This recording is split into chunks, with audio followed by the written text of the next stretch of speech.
The hardest part of any morning routine is the motivation to start it. So here's one built to need none. Your brain does the work for you, because motivation is not the fuel you think it is. It's a byproduct. It shows up after the first small action, not before it. Neuroscience is clear on this. Your brain runs on dopamine, the chemical of anticipation and reward.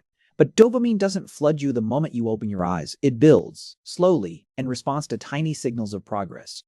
Which means waiting to feel ready is the trap.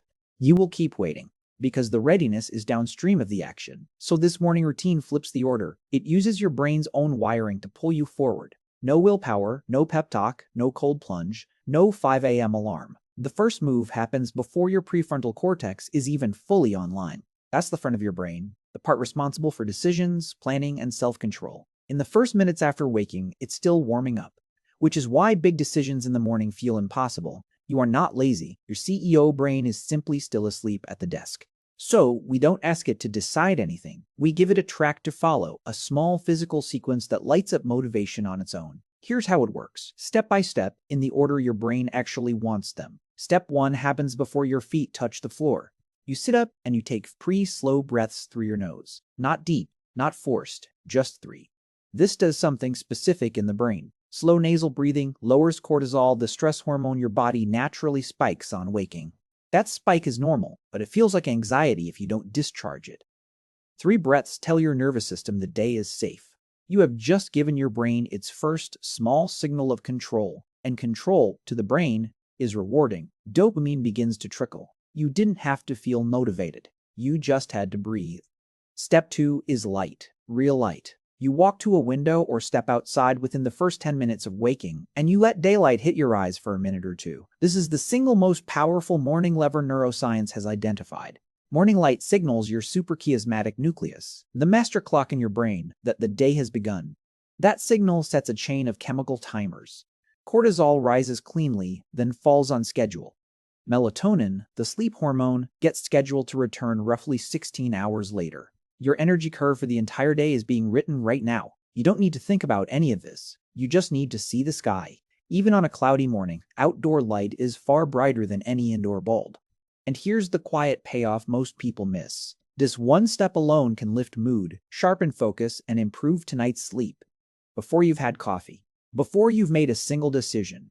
Step 3 is water, a full glass, room temperature, before anything else enters your body. You've been in a mild dehydrated state for 7 or 8 hours. Your brain is roughly 75% water, and even small drops in hydration slow cognitive performance measurably. This isn't wellness folklore, it's plumbing. Rehydrating tells your body the systems are back online. Digestion wakes, circulation improves, the foggy feeling begins to lift. And notice what's happened so far. You've breathed, you've seen light, you've had water, you have not needed a single ounce of motivation, because none of these steps ask your willpower for anything. They ask your body for the smallest possible action, and your brain responds by turning itself on. This is the mechanism the entire routine is built around. Neuroscientists call it activation energy, the idea that the hardest part of any action is the first inch of it. Once that first inch is taken, the rest becomes almost automatic. Which brings us to step 4, and this is where most morning routines quietly fail. Step 4 is one movement, not a workout, not 30 minutes of yoga.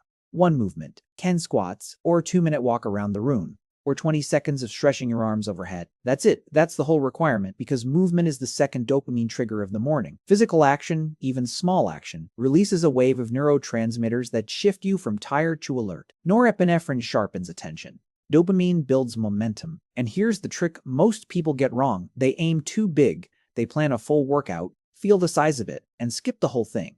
Your brain does not distinguish between a huge win and a tiny one. It rewards the completion, not the size. So you make the entry point laughably small. 10 squats you cannot fail. And once the 10 are done, more often than not, you'll keep going because now the momentum exists. This is neuroplasticity in real time. Neuroplasticity means your brain rewires itself based on what you repeat.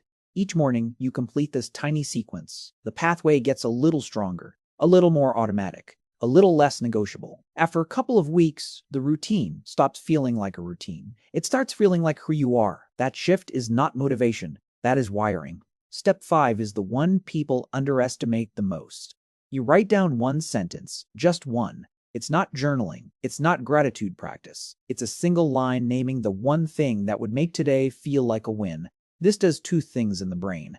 First, it engages your prefrontal cortex, that CEO region we mentioned earlier, and gives it a target for the day. A brain with a clear target filters everything else through that target. Focus becomes easier without effort. Second, it primes the reticular activating system, the part of your brain that decides what you notice. Once you name what matters, your brain begins pulling relevant information towards you all day, quietly in the background. You didn't try harder, you just told your brain what to look for.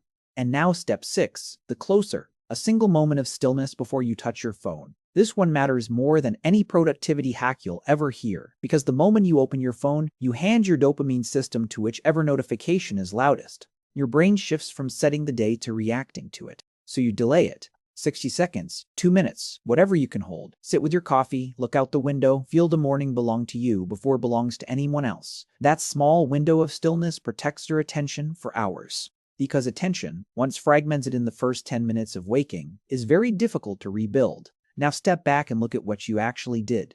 3 breaths, a minute of light, a glass of water, one small movement, one sentence, one quiet minute. None of it required motivation. Every step was small enough that failure was not on the table, and each step chemically primed the next one. That is the whole engineering trick. You are not fighting your brain to get out of the gate. You are giving it the exact sequence of signals it uses to wake itself up. And here is the deeper thing to notice. This routine is not really about mornings. It is about the psychology of starting anything. Whatever you struggle to begin, the workout, the project, the difficult conversation, the fix is almost never more motivation. The fix is a smaller first inch, followed by a sequence your brain can ride. Motivation is a mirage. Momentum is the real currency. You may recognize this pattern in yourself. The days you feel best are usually the days you started small and let one thing lead to the next. The days you feel worst are usually the days you sat still, waiting to feel ready. So try the sequence tomorrow. Not all 6 perfectly, just the first 2-3 breaths, 1 minute of light. See what happens by the time you reach the kitchen. Which step do you think will be the hardest for you to start with? The light, the movement, or the phone delay? Tell me in the comments. I read them, and the answers tend to be more useful than the video.